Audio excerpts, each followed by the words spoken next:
नमस्कार दोस्तों, स्वागत है आपका अपने चैनल पर। आज हम आपको बताएंगे कि आप हर महीने एक छोटी सी अमाउंट को भी सेव करके लंबे टाइम में कितना बड़ा फंड क्रिएट कर सकते हैं। तो चलिए दोस्तों, शुरू करते हैं एसआईपी इन्वेस्टमेंट के बारे में बताना। तो एसआईपी इन्वेस्टमेंट क्या होता है? Systematic investment plan. इसमें आप हर महीने एक छोटी सी अमाउंट एक पर्टिकुलर चीज़ में इन्वेस्ट करते हैं, जो धीरे धीरे धीरे धीरे धीरे करके कंपाउंडिंग उस पर लगती रहती है, इंटरेस्ट लगता रहता है। और लंबे टाइम में 20 से 25-30 साल में वो इतना बड़ा फंड क्रिएट हो जाता है जैसा कि आपने सोचा भी नहीं होता। और जो ऐसा फंड गवर्नमेंट एम्प्लॉय के या जो पीएफ का रिटायरमेंट का फंड होता है वो भी क्रिएट नहीं कर पाता। तो कैसे काम करता है ये चलो बताते हैं।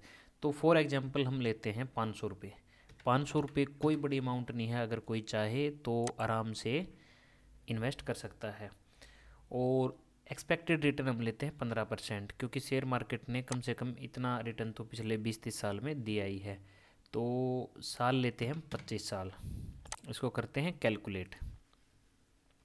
तो यहाँ पे जो अमाउंट हमारी निकल के आती है वो 16 लाख रुपए आती है 25 साल में 15% के रिटर्न के हिसाब से। 1.5 लाख रुपए हमने इन्वेस्टमेंट किया और 14-15 लाख करीब के हमारा जो वेल्थ गेन हुई वो हुई। तो यहाँ पर आप देख सकते हैं 5 साल में 40,000 रुपये, 8 साल में 90,000, 10 में 1.5 के करीब, 12-15, 30 में 35 लाख और 35 साल में 74 लाख। तो अब इसको हम थोड़ा सा टाइम इंक्रीज करते हैं। ये हमारा 16.5 लाख से कहाँ जाता है 19 लाख, सिर्फ एक साल में। यहाँ पर जब आपका पास एक अच्छी खासी अमाउंट हो जाती है तो वहाँ पर आपकी कंपाउंडिंग काम करती है। इसको हम 30 साल कर देते हैं, तो आपके पास 30 साल में लगभग 35 लाख रुपए 500 रुपये से इकट्ठे हो सकते हैं। आप सोच सकते हैं 500 रुपये से 35 लाख रुपए। अगर इसको हम यहाँ पे 1000 कर देते हैं तो आपको क्या लगेगा? यहाँ 70 लाख होना चाहिए। 35 दूनी 70, 70 लाख होना चाहिए। अगर हमने डबल कर दिया तो यहाँ 70 लाख ही हो गया। 3.5 लाख रुपए आपने जमा किए और लगभग 66 लाख रुपए आपको इसका रिटर्न मिला। अब बात आती है कि आप कितना पैसा इन्वेस्ट करेंगे। अब जैसे आपने आज आप 20 साल के हैं, आपको अगले 40 साल में, 60 साल की उम्र में या 50 साल की उम्र में रिटायर होना, हम फॉर एग्जांपल लेके चलते हैं आपको 50 में रिटायर होना है। तो आपको कैसे इन्वेस्टमेंट करना है? 1000 रुपये आप हर महीने डालिए अपनी रिटायरमेंट के लिए। आप इसको थोड़ा सा ज़्यादा भी कर सकते हैं, 2,000 रुपये डालिए आप अपनी रिटायरमेंट के लिए। 1.5 करोड़ के आसपास का फंड आपका रिटायरमेंट का होगा। 1,000 रुपये डालिए आप बच्चों की एजुकेशन के लिए। लगभग 70-80 लाख का फंड ये होगा।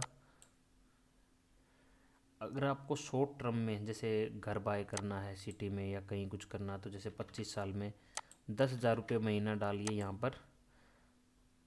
तो यहाँ पर आपका 3.5 करोड़ का फंड आसपास इकट्ठा होगा। लेकिन जब आप 5,000 रुपये डालेंगे, इसको थोड़ा सा इंक्रीज कर लेते हैं, स्मॉल कैप में इन्वेस्टमेंट कीजिए आप। थोड़ा रिस्की रहेगा लेकिन रिटर्न अच्छा मिलेगा। तो देख सकते हैं आप 25 साल में ही आपके पास 3 करोड़ का फंड मात्र 5,000 रुपये से इकट्ठा होगा। अगर ये गलती से भी 19% चला गया तो ये आपका 3.5 करोड़ लगभग 50 से 60 लाख रुपये आपका इंक्रीज हो जाएगा। तो ये तरीका है इन्वेस्टमेंट बढ़ाने, मतलब पैसा इकट्ठा करने का सबसे आसान तरीका। आप हर महीने एक छोटा सा अमाउंट रेगुलर बेसिस पर इन्वेस्टमेंट करते रहिए। किन फंड में इन्वेस्टमेंट करना? आप यूटीआई फंड में कर सकते हैं, इंडेक्स फंड में कर सकते हैं, Parag Parekh, Motilal Oswal, top 10 fund Indian equity के ये है।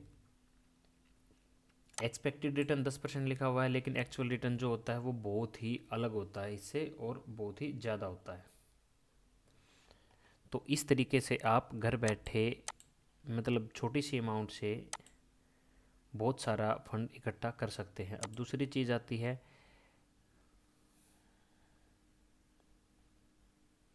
कि आप अगर बड़ी अमाउंट आप इन्वेस्टमेंट करना चाहते हैं, आप जैसे आपकी अच्छी खासी सैलरी है, आप 10,000 रुपये महीना इन्वेस्टमेंट करना चाहते हैं, रिटर्न हम यहाँ पर 20% का मान के चलते हैं, ईयर 30 साल, तो आपके पास 23 करोड़ रुपए, इसको हम थोड़ा सा कम भी मान लें तब भी आपके पास देख सकते हैं रिटर्न से कितना ज़्यादा इम्पैक्ट पड़ता है। तो 7 करोड़ रुपए आपके पास इकट्ठे होंगे। अब आप मेरे को बता दीजिए 7 करोड़ रुपए कौन रिटायरमेंट में, आई थिंक एक IAS IPS भी नहीं लेके आता 7 करोड़ रुपए रिटायरमेंट फंड अपना। तो ये पावर है कंपाउंडिंग की, शेयर मार्केट की। जो स्टैंडर्ड रिटर्न होता है वो 15% होता है। अगर आपको गलती से इससे ऊपर मिल गया, आपकी मैनेजमेंट अच्छी है, तो आपके पास इतना ज़्यादा फंड इकट्ठा हो जाएगा कि आपको रिटायरमेंट की, बच्चों के एजुकेशन की, किसी भी चीज़ की चिंता नहीं होगी। तो आज ही हमारे चैनल को सब्सक्राइब कीजिए और हमारी वीडियो को देख के आपको इन्वेस्टमेंट स्टार्ट कीजिए अगर आपने अब तक नहीं किया है। थैंक यू दोस्तों।